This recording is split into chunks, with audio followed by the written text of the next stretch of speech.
Well, good morning, everybody. This is Dr. Hoskins here with Titronics.com, Research and Development. I wanted to share some stuff with you, some basics, but stuff that most people either overlook or choose not to even learn in the first place.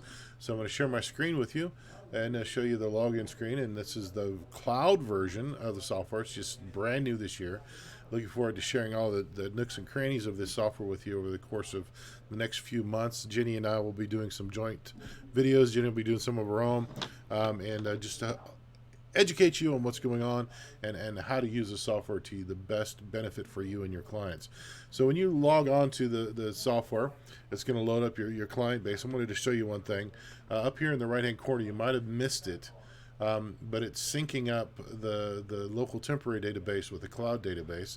And so you need to let that run all the way through for all the goes down to 0 or 100. I think it counts up to 100. So you want to do that. You also want to take a look here and make sure that your scanner is detected here in the upper left-hand corner. Let me get this logo out of the way for you so you can see better what's going on.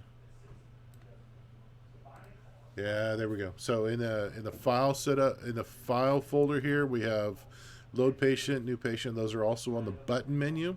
You can import clients either singly or all together. The daily report we'll go over in a little bit. You can do all these other things strictly from the file menu. We don't have any scans set up, so we can't do any of these things. And then obviously the help menu will give you help. What I wanted to show you today is how to do a scan. So we're going to load a patient.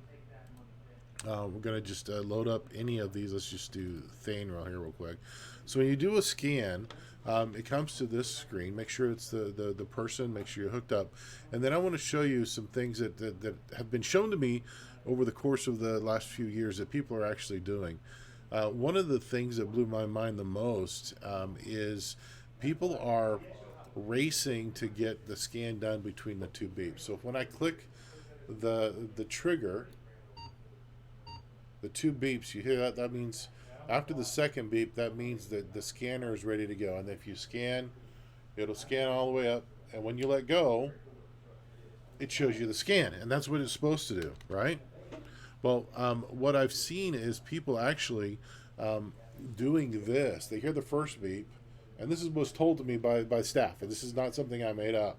They hear the first beep, and they think they got to be done by the second beep, and then they wonder why their scans are always super short and never, ever, ever aligned with what was going on before.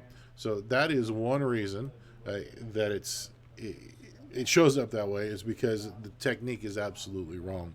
So those beeps, the first one is to say, pay attention. The second one is, I'm ready to go. And then you can go ahead with the scan. So I'm going to delete this one here. Just going to right click on it. I'm going to delete the scan and verify that it goes away. Boom, there it is. And then when we do another scan, again, we're going to start it, hold down, two beeps ready to go. It also says scanning on the status. As we go up, this is a new interface. And you see down at the bottom, we have the paper, what's going on with the scan as we go up. And when we let go, there it is. Now, this is bad because it's all on my arm, so the right side wasn't showing. So let me just do a different one here. Double click, hold it, let it go. You can also see at the top the neurokilometer NCM analog going on up there. Forum's not always the best because it sometimes is colder than what our limits are.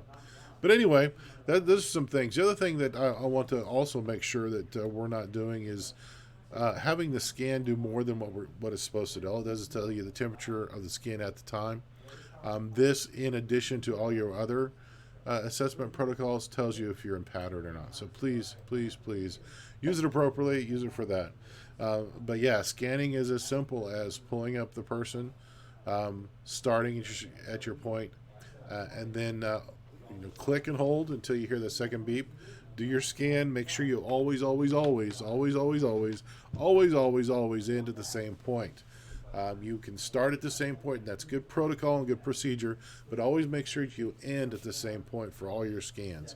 That's what's going to anchor all the scans together so that you have the best chance of detecting pattern, because all the scans are going to be anchored at the same point, and so they're going to be congruent and cohesive in that way. So we're going to show you some other stuff as we go along, but I did want to give you some basics on how to scan, some things to watch out for, some things I've seen, and I can tell you more stories, and we'll cover those when they're appropriate for that topic for that day.